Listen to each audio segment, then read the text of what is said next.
if you create content online, there will be times in your life where you say things that you don't mean. You lash out in anger, and you don't necessarily mean harm to anyone, and that anger isn't always necessarily directed at the person or the thing that you end up criticizing or bad mouthing.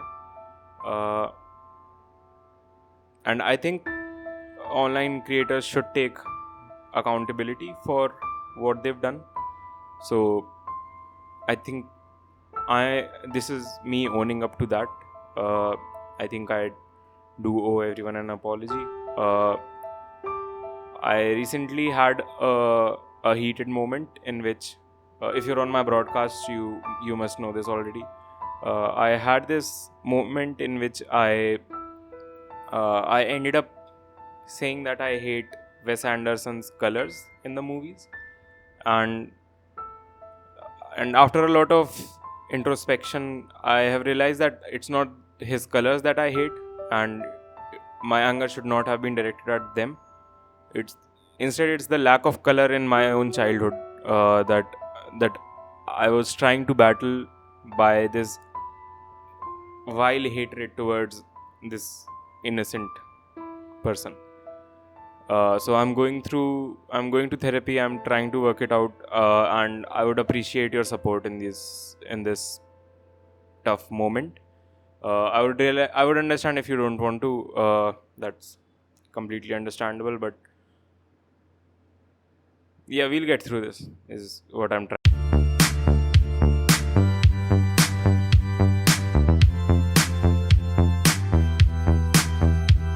Hello, hello, hello. Welcome to episode something of the Fresh Orange podcast. Podcast about nothing in which I spread propaganda. Uh, how do you like the change of location? This is my living room. It's actually a studio in which I have reconstructed my living room because now that I'm doing content full time, I want it to be very professional. Uh, I even got the parts I hate, like this. Sorry, I thought I dislodged my mic. Do you see this golden thing? I absolutely hate it, but I can't do anything about it because I rented the flat. And now that I've bought a studio and reconstructed it, I have just added that detail as well. If I keep looking not into the camera and elsewhere, it's because I can't locate this camera, and it's not because of any other factor.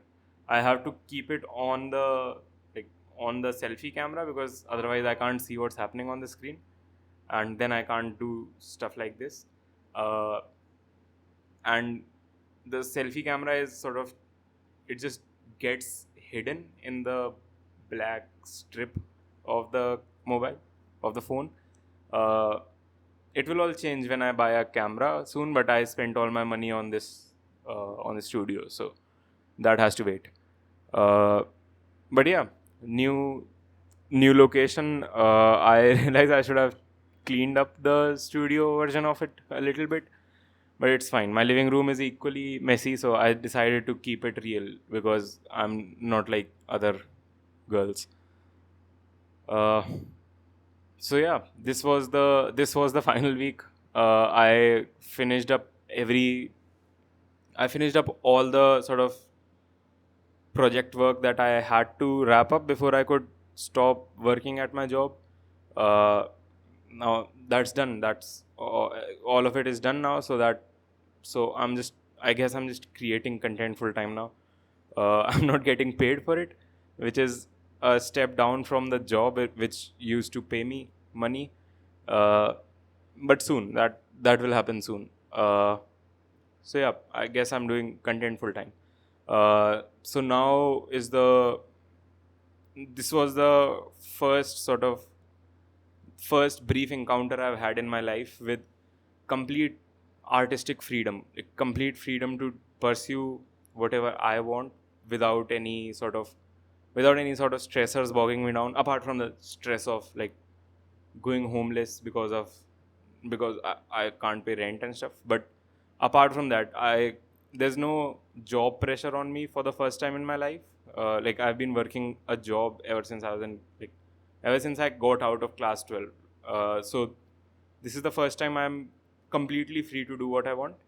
So I watched like three three movies last week, because that's what happens. Yeah. What was it? Yeah, I watched. If you've seen They Cloned Tyrone, I watched that. That's really nice. I love Jamie Foxx. His character was really good in it. Uh, it's a funny movie. It's a funny sci-fi social commentary. I Some parts of it felt like I was watching like one of those student films you see on YouTube, but overall it was pretty nice. Uh, could have been more cohesive, I think, but I don't know. I'd recommend you watching it. It's a fun movie. I also watched Silence of the Lambs. It's a very underground movie. I'm not sure if you've seen it yet, or if you've heard of it. It's a very artistic, avant-garde. I don't know how to say it. It's an artistic movie. Uh, that too, Hannibal. It's about this good guy Hannibal Lecter, who's imprisoned on false charges, but he's very upstanding. He keeps all his promises, and he has dinner with his friends pretty often.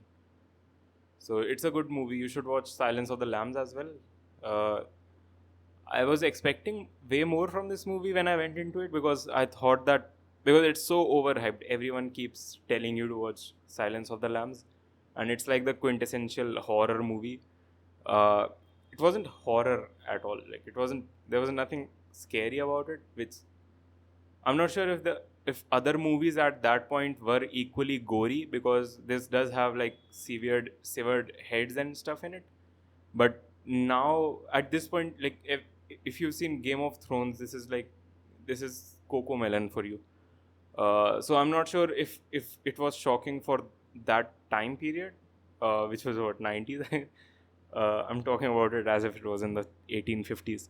Uh, yeah, I'm not sure if it was shocking for that time period or not, but it's not like that severe of a movie. Ari Aster has done way better stuff. His movies are better, so I would recommend watching Ari Aster movies if you're trying to get scared instead of Silence of the Lambs. I also watched Henry Sugar. This I'm not sure what it is, but like Wes Anderson has apparently posted a lot of content on Netflix, like a normal YouTuber, 30-minute videos, uh, and they are pretty cool. It's like because Wes Anderson, as much as I might disagree with his color choices, which isn't a lot really. I realized that like after I said it, I realized that I really hated the Wes Anderson trend that was going on, and I really hated that sort of Instagram trend, and that is why I was sort of just hating on Wes Anderson for no reason. But yeah, he makes really good stuff. I'm legit sorry about that. But yeah, it. Henry Sugar is pretty great. I haven't seen the rest of his stuff that he's put out recently, but I will soon, and I'll probably copy it as well for for my reels. Uh, I wanted to actually, if you saw this week's reel, which was about Monsieur Soudon, uh, which is French for Mr. Sudden, like because he dies unexpectedly. Uh, that was sort of inspired by the Henry Sugar uh, short film, because of all the cinematography in it, and stuff in it. Uh, Ideally, if I had not wasted all my money on this studio, I would have had like a higher set design, uh, and that's actually what I'm like excited to do eventually for my reels as well. I don't think anyone has done set design, like proper set design for just 1 minute short films or for reels. So eventually I want to do that as well, like develop proper periodic sets and then create these 1 minute films on those sets as well. Uh, that would be pretty cool actually to do. So yeah, I wanted to do this one as well, like make this a pretty historical piece, because it was about a French guy in 1837, if I remember correctly. That's just a detail you'll see. If you see his notepad, you'll see the date. I forgot the date right now, but it was pretty old. Uh, so yeah, I wanted to do set design and stuff. Couldn't do that, but it it was kind of inspired by the way by the way Henry Sugar looks. I got to do a nice little side part of my hair. I guess I should just start doing that. It looked pretty cool actually, and like not cool as in this is something that will get you a date on Tinder, but cool as in wow, this is unique. So yeah, I might just start doing that. So yeah, I watched 3 movies instead of doing anything creative or artistically inspiring, which is fine. I guess I was the job is gone now. The burnout has to sort of phase out eventually, and I guess the movies really did help to phase them out because now I think I'm finally out of that job sort of headspace as well, which wasn't true like a few days ago as well. Especially because I was never really into the job mindset as well. I was in this limbo stage earlier where I was like, I really hate this. I still won't have to do this. Uh, what I really want to do is like create stuff full time. And now that I'm thrown into this, it's just it has eventually sort of I have eventually landed out of that headspace, I would say. Uh, I am not sure if there is a headspace for artistic creations. I really hate the word art overall. Like I've come to hate the word art and like being an artist. Uh, so yeah, just I'm in a headspace for creating stuff at this point is what I'm trying to say. I'm not sure if that tangent made any sense. But yeah, that's the thing. I'm trying to figure out what to do on YouTube right now. Uh, because podcasting is fun, making reels is fun, but I also want to do something long form so that it is more satisfying to create like a 40-minute thing, uh, in addition to the 1 minute things and this 30-minute things, the 30-minute podcast and the 1 minute reel that I'm making. uh, but I have no idea what I'll do uh, till now. At first I thought I wanted to do like vlogs, like Casey Neistat style vlogs, along with how he explains concepts, because that's really cool. That's something that I watch every day. Uh, and Casey is, if you've seen his running videos and stuff, I'll link it down below. Uh, that's the stuff that like uh, like at one point in my life I had downloaded his running video and I used to watch it every morning. Uh, so so that's really powerful stuff. I thought I could do that, but then it's like he has already done it. Why would I do it again? Like, I can't do it as I can't make videos. I can't make Casey Neistat videos as well as Casey Neistat does. So there's no point. Uh, and then I looked at other popular content on YouTube. I can't really make reaction content because of the way, because of my entire personality being extremely subdued. Like I'm not excited. Like I can't show a lot of excitement about stuff. And you see Kodiko or Tanmay Bhatt react to stuff, uh, and those videos are amazing. You can just put them on in the background while you're cooking or while you're cleaning dishes and stuff, and they just keep screaming, and it prevents it prevents you from thinking about your own life.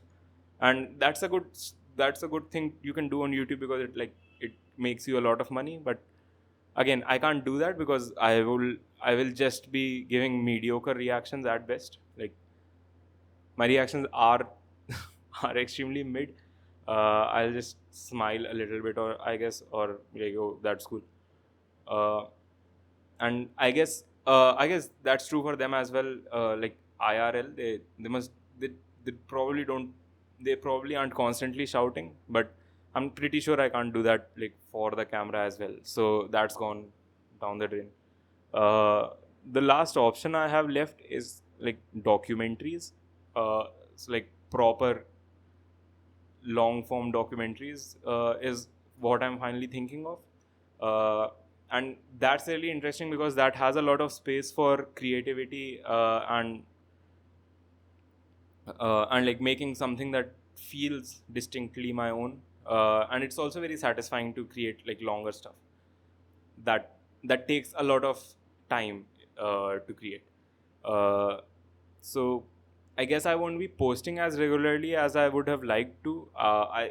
Earlier I thought I would have posted like once a week on YouTube because I really need money right now, and also because it just does better on the YouTube algorithm and stuff. But I can't think of anything to post weekly, so I'm just working on documentaries now. I'll make that. And the first one that I'm working on, in fact, is the DHH one, in which I'm interviewing hip hop artists from India, and I'm trying to figure out what the philosophy of Desi hip hop is at this point, because you see, hip hop started like you look at hip hop's history. It started as a way of marginalized communities sort of expressing themselves and getting money, uh, because they were kept out systematically of other ways of getting money and expressing themselves. Is that still the case in India or in the Indian subcontinent? Uh, is that still the case for hip hop artists here, or is it something else entirely? Is it just a hobby for rich kids?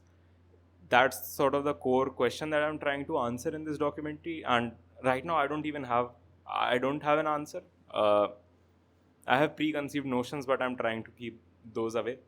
I'll share my preconceived notions as well in the documentary, not right now. I just don't want to start. I don't want to badmouth people. Uh, but yeah, so that's what I'm working on. And I think eventually I'll just make these documentaries because it's just, I don't think, I haven't seen anyone doing it, like doing long form documentaries in India, uh, like at a personal level. There might be like Discovery Channel and stuff doing it, but I haven't seen any like individual creators doing it. So yeah, that's fun. Just maybe just hang around for a bit, see if that works out.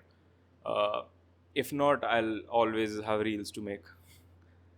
Uh, so yeah, that's it. Uh,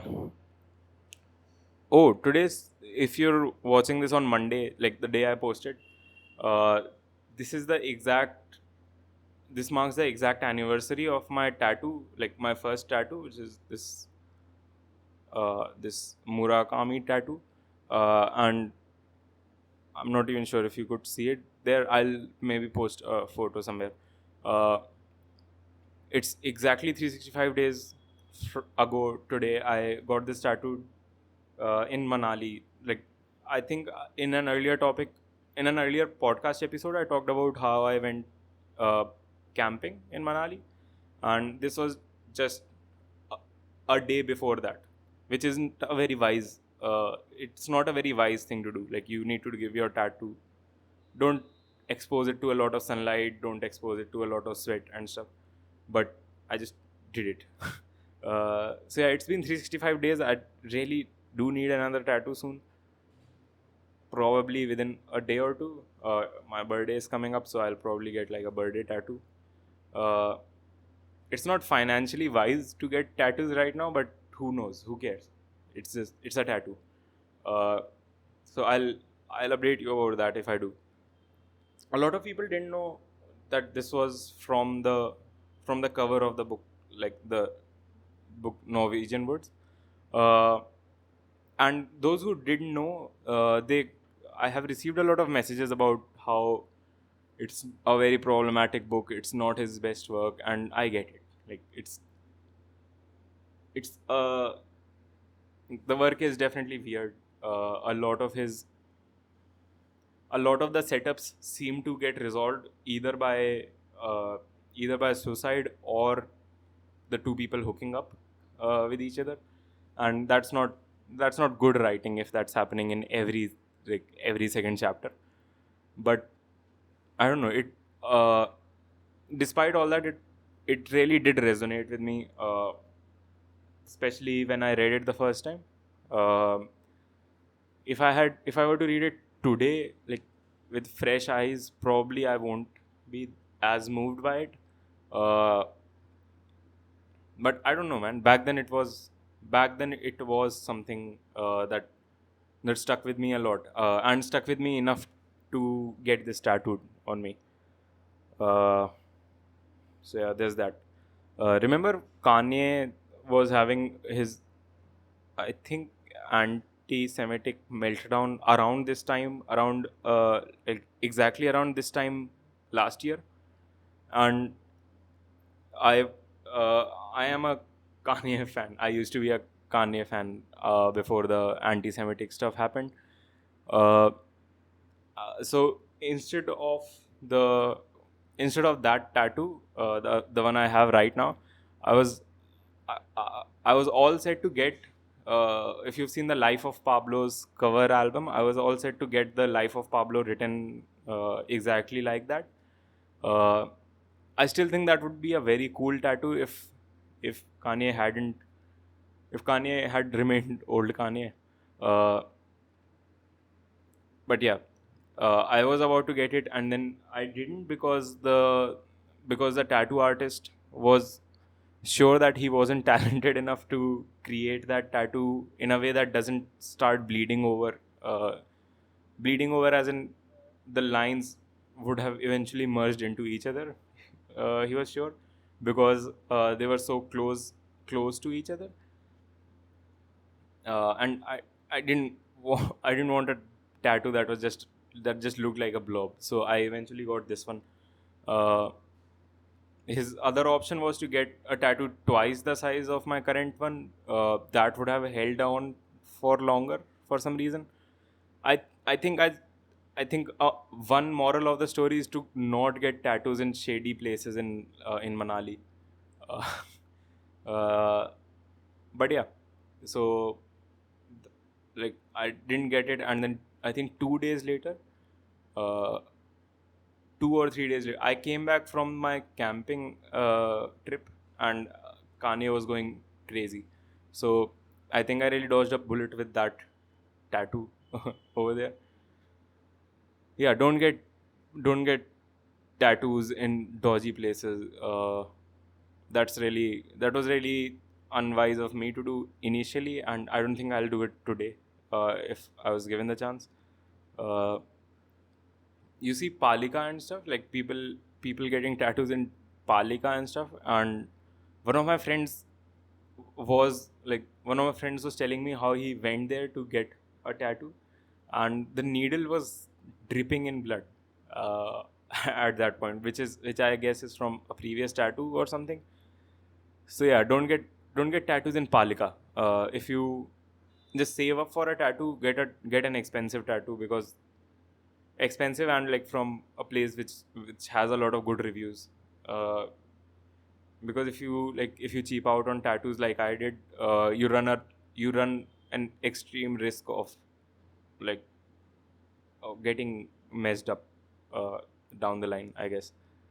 My tattoo artist, the one I got it from, he was an interesting character.